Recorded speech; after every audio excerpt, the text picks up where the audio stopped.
இப்போ இன்றைக்கி ஆகஸ்ட் 15 கொடியேற்றும் போது மோடி வந்து அதையும் நாங்கள் 2ஆக பிரிக்க போகிறோம்னு சொல்லி ஏதோ ஒரு பஞ்சு மிட்டாய் அறிவிப்புகளை அறிவித்து இருக்கக்கூடிய இன்னும் கொஞ்சம் நெஞ்ச உரிமைகளையும் பறிக்க போகிறார்கள்.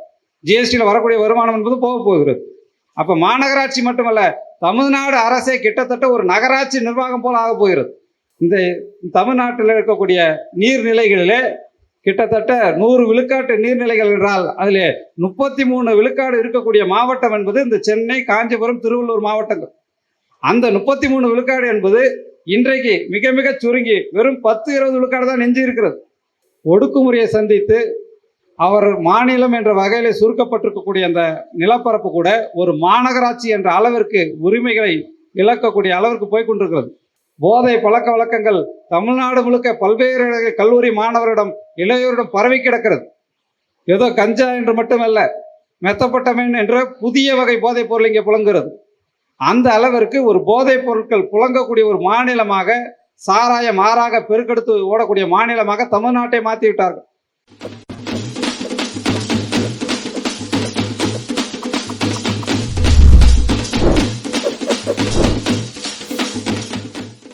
அன்புமிக்க நண்பர்களே, தோழர்களே, இந்தியாவை முழு கூட்டரசாக்குக, சர்வாதிகார ஆளுநர் பதவியை நீக்குக என்ற தலைப்பிலே தமிழ்நாட்டின் பல்வேறு பகுதிகளிலே தொடர்ந்து கருத்தரங்குகளை நடத்தி கடந்த மே மாதம் 10ஆம் தேதி தஞ்சையிலே தமிழ் தேசிய பேரியக்கம் முன்னெடுத்த கூட்டரசு மாநாட்டிலே முன்வைக்கப்பட்ட தீர்மானங்களை விளக்கி ஒரு மிகப்பெரிய பரப்புரை இயக்கத்தை தமிழ்நாடெங்கும் தமிழ் தேசிய பேரியக்கம் முன்னெடுத்து வருகின்றது. அதனுடைய ஒரு பகுதியாக சென்னையிலே இந்த கருத்தரங்கம், வட அமெரிக்காவிலே தமிழ் தேசிய சூறாவளி பயணமாக பல்வேறு மாகாணங்களிலே தமிழ் தேசிய வீச்சை இன்னும் பரப்பக்கூடிய அளவிலே உரையாற்றி வந்திருக்கக்கூடிய ஐயா மணியரசன் அவருடைய பங்கேற்புடன் இனிதே நடைபெறுகின்றது. இன்றைக்கு இந்த கூட்டரசு என்று நாம் வைத்திருக்கக்கூடிய இந்த கோரிக்கை என்பது, முழக்கம் என்பது, தமிழ்நாட்டு அரசியலே, ஏன் இந்திய துணைக்கண்ட அரசியலே ஒரு மாற்று பார்வையை முன்னோக்கி அனைவரும் நகரக்கூடிய வகையிலே நாம் இதனை முன்வைத்திருக்கிறோம். இன்றைக்கு இருக்கக்கூடிய இந்த தமிழ்நாடு நாம் ஏதோ அமைதியான ஒரு வாழ்க்கையை வாழ்ந்து கொண்டிருப்பதாக பலரும் நினைத்து கொண்டிருக்கக்கூடிய நிலையிலே ஒரு மிகப்பெரிய ஆபத்தை நோக்கி இந்த தமிழ்நாடு என்ற தமிழர் தாயகம் இருக்குமா இருக்காதா என்ற கேள்வியை நோக்கி நகர்ந்து கொண்டிருக்கிறோம். இந்த நேரத்திலே இந்த கூட்டரசு என்று நாம் வைக்கக்கூடிய முழக்கம் மிக மிக முக்கியமானது, தேவையானது என்று இந்த முழக்கத்தை பார்க்கக்கூடிய வெளி மாநிலங்களில் இருக்கக்கூடிய செயல்பாட்டாளர்கள் மிக உன்னிப்பாக இதனை கவனிக்கின்றார்கள்.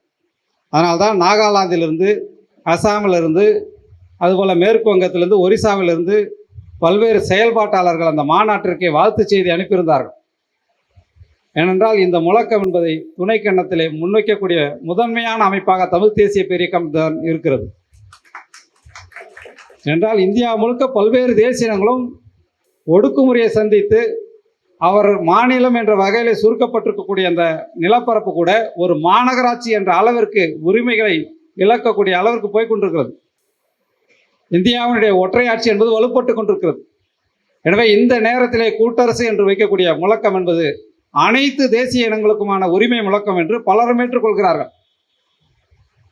தமிழ் தேசிய இறையாண்மை மீட்பு என்ற லட்சியத்திலே முன்னகரக்கூடிய நாம் தான் அதனுடைய நோக்கத்திற்காக இந்த முழக்கத்தை முன்வைத்து பெருந்திரளான மக்களை ஈர்த்து இந்த திசையிலே செயல்பட வேண்டும் என்று இந்த மாநாட்டை கடந்த மே மாதம் நடத்தினோம். அந்த தீர்மானங்களை விளக்கக்கூடிய வகையிலே அந்த மாநாட்டு உரைகள், தீர்மானங்கள் அனைத்தையும் தொகுத்து இந்தியாவை முழு கூட்டரசாக என்ற ஒரு நூலாக இங்கே வெளியிட இருக்கிறோம். அதே நூலை ஆங்கிலத்திலும் இங்கே வெளியிட இருக்கின்றோம். இந்த நூலை அனைவரும் வாங்கி படித்து அதில் இருக்கக்கூடிய கருத்துக்களை எல்லாம் தெரிந்து கொள்ள வேண்டும், செயல்பாட்டு களத்திற்கு வரவேற்க வேண்டும். அதற்கான ஒரு களமாகத்தான் இந்த கருத்தரங்களை நாம் பயன்படுத்தி கொண்டிருக்கிறோம். இன்றைக்கு தமிழ்நாடு இருக்கக்கூடிய நிலைமை என்பது எல்லோருக்கும் தெரியும். சென்னையிலே கண்ணகி நகரிலே தூய்மை பணியாளர் ஒருவர் மின்கம்பியிலே அந்த மின்சாரம் பாய்த்து, இந்த நேற்று மாலை மழை பெய்ததுனால அவங்க மின்சாரம் பாய்ந்து இறந்துருக்கிறார். அந்த இறந்தவருடைய அந்த வீட்டிற்கு போய் மா சுப்பிரமணியன், முன்னாள் மேயராக இருந்தவர், அவர் போயிருக்கும்போது அந்த மக்கள் கொந்தளித்து கேள்வி கேட்கிறார்கள், 2 நாளைக்கு முன்னால கூட அந்த மின்கம்பி இப்படி அருந்து கிடக்கிறது.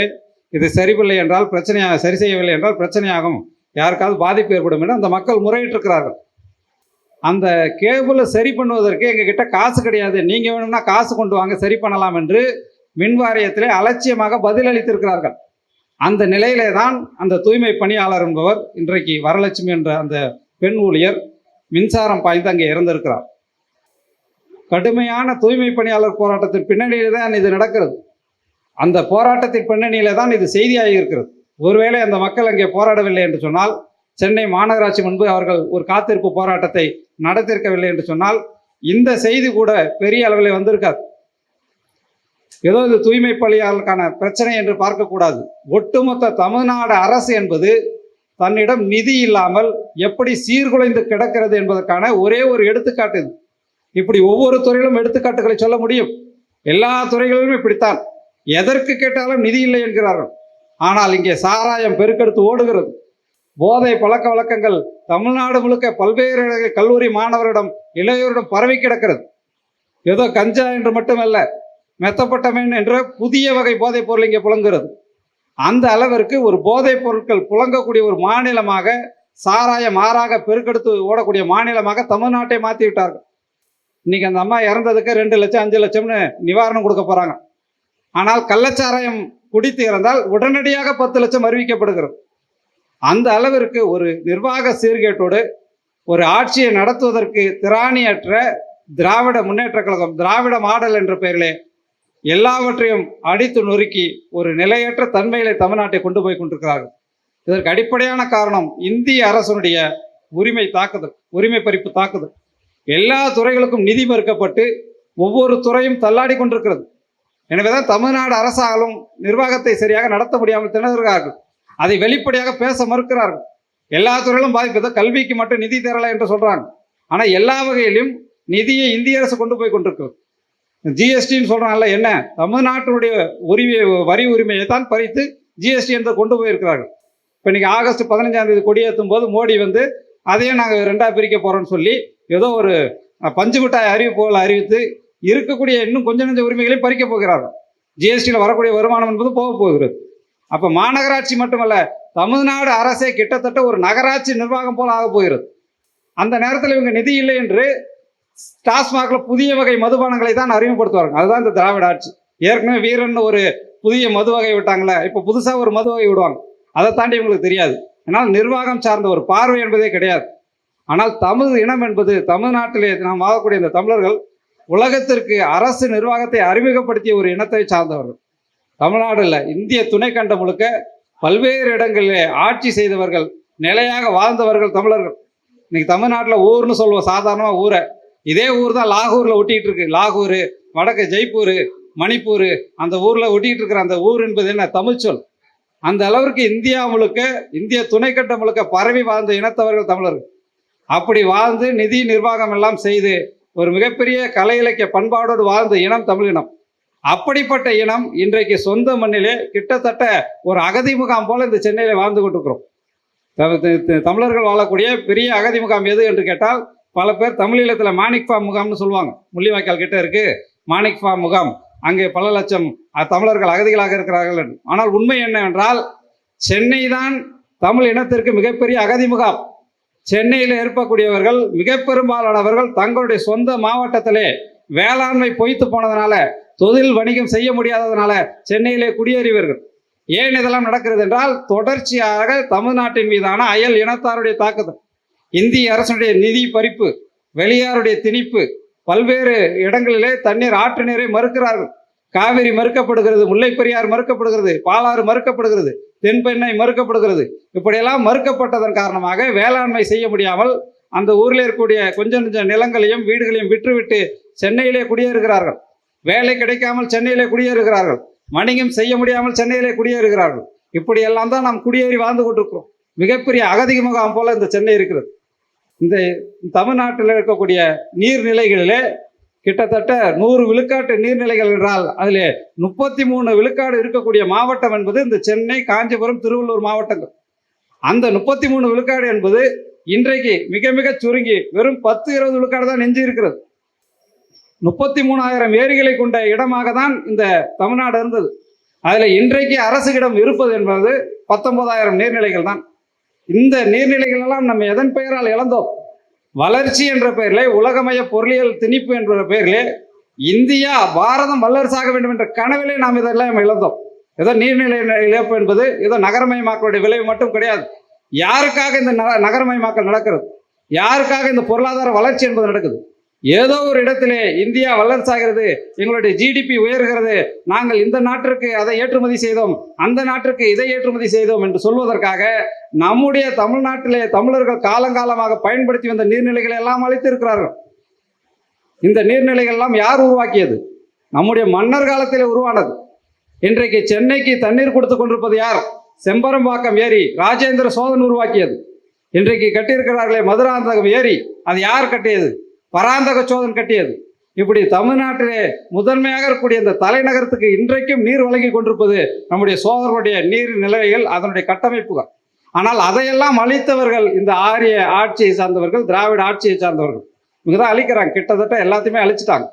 இவர்களை பொறுத்த வரைக்கும் இந்த நீர்நிலைகள் எல்லாம் தேவையற்ற ஒரு இந்த நேற்று வந்து ஈசிஆரில் அந்த ஓஎம்ஆர் சாலையில் ஒரு சாதாரண மலை, அந்த சாதாரண மலைக்கு இந்த ஊர் தாக்கு பிடிக்க முடியல. இது ஒன்றும் பருவமழை கிடையாது. இன்னும் செப்டம்பர், அக்டோபர், நவம்பர்லாம் இன்னும் இந்த 3 மாதத்தில் வரப்போகுது, பெரிய மழை வரப்போகுது. ஆனால் ஒரு சாதாரண மலைக்கே சென்னை மிதக்கிறது. அந்த அளவிற்கு நீர்நிலைகளை எல்லாம் அழித்து கிட்டத்தட்ட இது ஒரு சுடுகாடை போல இந்த சென்னையை உருவாக்கியிருக்காங்க. கான்கிரீட் சுடுகாடுகளை போல உருவாக்கியிருக்காங்க. அதனுடைய விளைவாகத்தான் இந்த மண்ணின் மக்களாக இருந்த, இந்த சென்னையினுடைய மண்ணின் மக்களாக இருந்த ஒடுக்கப்பட்ட மக்களை எல்லாம் அப்படியே தூக்கி வெளியே போயிட்டு அந்த கண்ணகி நகர், செம்மஞ்சேரி, அதுபோல வட சென்னையில் சில பகுதிகள்லாம் உருவாக்கி வச்சிருக்கிறாங்க. யாருமே நகரத்தில் இருக்கக்கூடாது. யார் நகரத்தில் இருப்பது என்றால் மார்வாடிகள், குஜராத்திகள், சேட்டுகள், ஆந்திர தெலுங்கர்கள், மலையாளிகள். பெரிய பெரிய அப்பார்ட்மெண்ட்டுகள்ல அவங்களுக்கு தான் சொந்தம். எங்கே போனீங்கன்னாலும் பார்க்கலாம், ஜெயின்ஸ் அப்பார்ட்மெண்ட்னு போட்டிருப்பா. ஜெயின்ஸ் அப்பார்ட்மெண்ட்னா என்ன அர்த்தம்னா தமிழர்கள் உள்ளே வரக்கூடாது. சும்மா வேடிக்கை பார்க்கறதுக்கு கூட நம்ம போயிட முடியாது. சாதாரணமாக நீங்கள் வண்டி எடுத்து அந்த வாசப்படில் விட்டால் கூட எடுன்றுவான். ஒரு ரெப்ரசன்டேட்டிவாக நம்ம ஆளுங்க இருக்கிறாங்களே, விற்பனை பிரதிநிதிகள், அவங்க கூட போக முடியாது. அந்த அளவிற்கு ஒரு பெரிய அயல் இனத்தாருடைய வேட்டைக்காடு போல் அந்த சென்னையை மாற்றி வைத்திருக்காங்க. யாருமே தொழில் செய்து விட முடியாது. சென்னையினுடைய தலைநகரம் சொல்கிறோம், தமிழ்நாட்டுடைய தலைநகரம். அந்த மவுண்ட் ரோடு அண்ணா சாலையில் விரல் விட்டு எண்ணி விடலாம் எத்தனை கட்டடம் என்பது தமிழர்களுக்கு சொந்தம்னு விரல் விட்டு எண்ணி விடலாம். ஆனால் இந்த சென்னை என்பது தமிழ்நாட்டுடைய தலைநகரம், தமிழர்களின் தலைநகரம் என்று நாம் நம்ப வைக்கப்பட்டிருக்கிறோம். அந்த அளவிற்கு ஒரு மிகப்பெரிய வேட்டைக்காடாக நம்முடைய இந்த சென்னையை மாற்றி வைத்திருக்கிறார்கள். இந்த மண்ணின் மக்களை எல்லாம் அப்புறப்படுத்தி விட்டார்கள். நீங்கள் கண்ணகி நகரில் போய் ஒரு அம்மா இறக்குறாங்களே, அவங்களாம் யாரு? ஏன் அந்த கண்ணகி நகரில் தண்ணீர் தேங்குது என்றால் அவர்களெல்லாம் இந்த நகரத்தினுடைய மையப்பகுதியில் வாழ்ந்தவர்கள். இன்றைக்கும் தமிழ்நாடு அரசு கீழடியிலே எங்களுடைய நாகரிகம் இருக்கிறது என்றெல்லாம் பேசுகிறாங்களே, பெருமை பேசுகிறாங்களே. ஏன் கீழடிக்கு போகிறாங்க? வைகை நதி, அந்த நதியின் ஓரத்தில் வாழ்ந்து அந்த நாகரிகத்தை படைத்தவர்கள் தமிழர்கள். நாகரிகம் என்பது ஆற்றங்கரை ஓரத்திலே தான் பிறந்தது. அங்கே தான் மனிதர்கள் செழுமையாக வாழ்ந்து பல நாடுகளோடு வணிக தொடர்புக்காக அந்த ஆற்றங்கரையெல்லாம் பயன்படுத்தியிருக்கிறாங்க. ஆறுனா என்னன்னா கடல் வணிகம் அப்படி நடத்திட்டு அப்படியே கடல் வழியாக ஆற்றுக்குள் வழியாக அந்த நிலத்துக்கு வந்துடுவாங்க. அந்த அளவிற்கு உலகளாவிய வணிகத்தோடு தொடர்புடைய இடங்கள் தான் கீழடியாக இருக்கட்டும், சிவகலையாக இருக்கட்டும், ஆதிச்சநல்லூராக இருக்கட்டும். அப்படியெல்லாம் ஆற்றங்கரையிலே வாழ்ந்து சிறந்து விளங்கிய தமிழர்கள். ஆனால் இந்த சென்னையிலே ஆற்றங்கரையிலே வாழ்ந்தார்கள் என்ற குற்றவாளிகளாக்கி இந்த மண்ணின் மக்களை எல்லாம் கண்ணகி நகர், செம்மஞ்சேரி என்று அப்புறப்படுத்தி கிட்டத்தட்ட இந்த நகரத்தை வெளியாரின் வேட்டைக்காடாக மாற்றி வைத்திருக்கிறார்கள். எனவேதான் இந்த சென்னை என்பது கிட்டத்தட்ட ஒரு தமிழர்களின் சுடுகாடு போல காட்சி அளிக்கிறது. இந்த நிலையை மாற்ற வேண்டும் என்றால் ஒரு தமிழ் தேசிய எழுச்சி என்பது அனைத்து தரப்பு மக்களிடம் பரவ வேண்டும். தமிழ் இனம், தமிழர் என்ற ஒரு உரிமை உணர்ச்சி என்பது எல்லோரிடம் ஓங்கி வளர்ந்து தமிழ் இனத்திற்கான போராட்ட அமைப்புகள் பெருகி ஒரு தமிழ் தேசிய உணர்வோடு போராட்ட களத்திற்கு வந்தால்தான் இவை எல்லாவற்றையும் மாற்ற முடியும்.